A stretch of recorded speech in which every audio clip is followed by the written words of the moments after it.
Hi, this is Chris from dashcamcentral.com.au, and today we're going to have a look at the menu functions on the Viofo A129 Duo front and rear dashcam. So this particular dashcam is the only dashcam from Viofo and the first one that comes in a two-channel front and rear camera. So you can see we've got the front camera here and we've got the rear camera just plugged in via the cables here as well. This particular dash cam is one of the few dash cams on the market that you can purchase as a front camera only. You can purchase the rear camera and cable as an accessory, or you can purchase a complete unit as a front and rear. So you've got the option to be able to purchase front camera first. If you decide later on you want to add a rear camera, you can purchase that one as an accessory, plug it in, and you've converted your front camera into a two-channel front and rear camera. Most other dash cams don't have that capacity. They're either set up as a front camera only, can't be converted because of hardware and software restrictions, or you can only purchase them as a complete unit, so you've got to buy the whole unit front and rear. So this is a really good option that Viofo has presented to the market. But what we'll do is we'll take you through the menu functions of this one. Won't talk too much about the actual camera itself. As you can see, this one's already plugged in, it's already recording away. So up in the top left you've got your red light flashing, says it's recording. So the microphone is here telling you that it's recording audio, and you can see we're almost 2 minutes into recording this particular video. It's letting us know that it's recording 1080p plus 1080p, so that's front and rear 1080p, and it records at 1080p 30 frames per second when you've got front and rear cameras connected. If you disconnect the rear camera, it uses a front only, you have the option of running at 30 frames per second, or you can run at 60 frames per second. You can just see here it's picking up a GPS even though we're running this one indoors. SD cards in the camera, shows that we're not moving anywhere. So what we'll do is we will just show you what the buttons do while the camera is recording. So over here on the right, this is just your screen. So it basically toggles between front and rear views or front rear overlays. I can't demonstrate that here because we're not recording any video of any light source at the moment. So over here you've got your mic that simply turns your audio on and off, so you can quickly turn your audio off and you see it's off there, or switch it back on.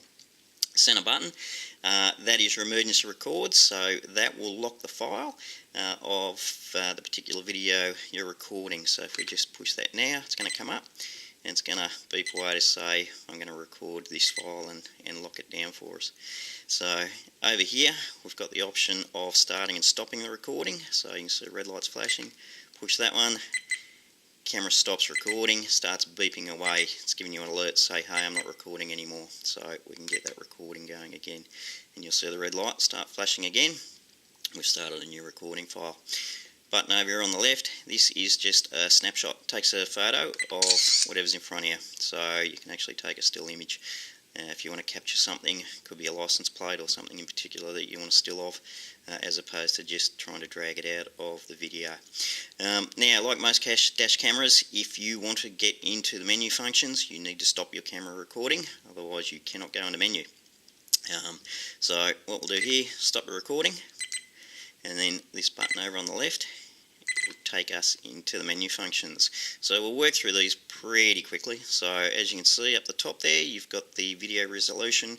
Once you're in menu function, your left and right keys will toggle up and down, and your center key is your OK or your enter or your select button, all pretty much the same thing. So into resolution, you can see 1080p, 1080p, you have no other option because we're running two cameras. So select that one. Bitrate, so move down to that. You can go low or high bitrate. This is just an option that will allow you to store more video footage in low bitrate. Obviously it's going to use less data, slightly degrade your video of course, but allow you to record more video on an SD card. And this particular camera will take anything up to a 256 gig, which give you some fairly lengthy recording times. So we'll leave that in high. Live video source, so that just basically allows you to on screen see what's coming through front rear overlay. Loop recording, allows you to set the time, so this is basically how long the segments you want. So essentially we're set at 3 minutes like most people do. It'll record a 3-minute segment. close that video, start a fresh one for 3 minutes. It'll keep doing that until the SD card's full, and then it will select the oldest 3-minute file and overwrite that one, and it'll continue to do so. If you select off for loop recording, your camera will record until your video card is full on one big large file, and then it will stop recording. It will not loop record, it will not overwrite the old one, it will simply stop. So for any dash cam, we do recommend having a time segment set of 1, 2, 3, 5 or 10 minutes, as you can see. Most people set them to 3, so we're going to do that. Moving through, wide dynamic range, we suggest you just leave that on. So basically it essentially gives you better picture quality. It records a light and a dark segment, moves them together, so it gives you good quality video. So we will set that to on. EV, you can adjust your exposure values, lighter or darker, front and rear, you've got the options to do that. So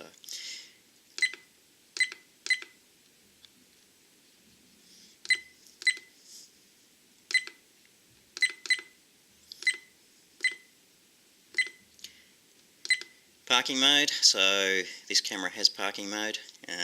If we go in there, you can see you can switch your parking mode to off, or you can select a frame rate. So in these frame rates, basically it will record at 1 frame per second, 5 frames per second. So essentially it records 1 frame every second, 5 frames every second, 15 every second. So it's basically giving you that fast forward look while you're away, but using a lot less data, a lot less memory space on your SD card. So it just depends whether you want that real fast forward look, 1 frame every second, or all the way up to 15 frames per second.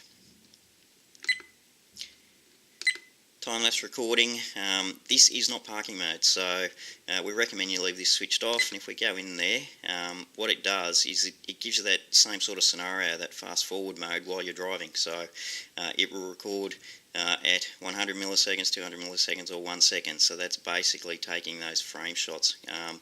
On very, very long drives you could do that, but it's not smooth video. It's a whole bunch of screenshots tied together to look like a video. Motion detection, so you have motion detection on or off. So that is basically, again, it'll only record video when it sees motion, and in all cases we would suggest you leave that off. GPS, so basically you can have your GPS on or off, so that's just whether your GPS is recording data to your video or not. And of course, if you've got GPS, we suggest you use it, but that's entirely up to you. Speed, so it's just setting your speed to kilometres or miles, depending what part of the world you're in. G sensor, so this is your shock sensor. So essentially, if you feel a bump or something harsh, it will lock a file and record it for you. I always suggest we set this to low, otherwise every speed hump driveway is going to be locking files and filling up your card of locked files. So we always have this, suggest this set to low. Wi-Fi, so I'll go through the Wi-Fi function in a separate video, but essentially you can connect this camera to your phone. That allows you to move videos from the camera to the phone, make adjustments to the camera in your menu settings. Yeah, so it's quite a good feature to have. There's very few cameras that have both Wi-Fi and a screen. It's usually one or the other, so it's a really good offering from Viofo on this camera as well. Date stamp, that's just whether you want the date stamped on the video recording. GPS info, same scenario. So you just basically, you can go through there and you can have it off, or you can have all the information, you can have speed there, just the coordinates. So you can make a selection as to what you want to physically appear on your video. So in this instance, you could probably have all your information on there, or you could just have speed or coordinates. Camera model stamp, again, that's just whether you want A129 printed on the video, so we'll ignore that one. Record audio, same as the button, switching your microphone on and off, so you can record video only, or you can have audio and video. Screensaver, I've got this selected off. Essentially, if it's off, your screen just stays on the whole time you're driving. Otherwise, you can have it just time out and switch off. So if you don't like having the screen on when you're driving at night, or you find it a distraction, you can set that to time out after a certain period of time, up to 3 minutes. So Boot delay, I won't go into that now, but for certain vehicles, and if you're hardwiring, you may want to set up a boot delay for the camera to boot up. Date and time, that's whether you want to set your date and time manually if you don't have GPS.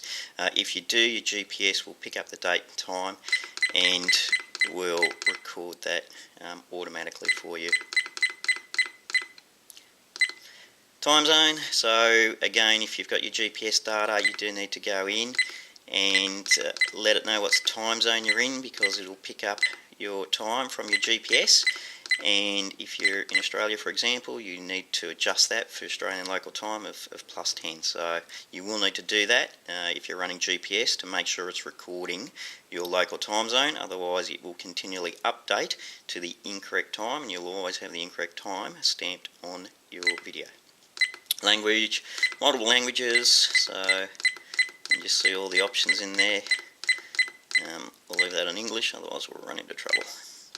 Beep sound, that's just the beeping away that you can hear. You can switch that on or off. Frequency, just depends what part of the world in, whether you want 50 Hz or 60 Hz. Image rotation, so you can actually mount these cameras inverted or upside down, and then you have the option of selecting which camera is inverted and invert the image, so you're always getting a correctly orientated or right way up image. And you can see you've got the option front and rear. Okay, format, that's to format your SD card. So good idea to format your SD card sort of every 1 to 3 months. Keep it clean, make sure it doesn't start doing things like breaking files or not recording. So good maintenance just to go through, select OK, format your card, and it's going to say wait, and it's done.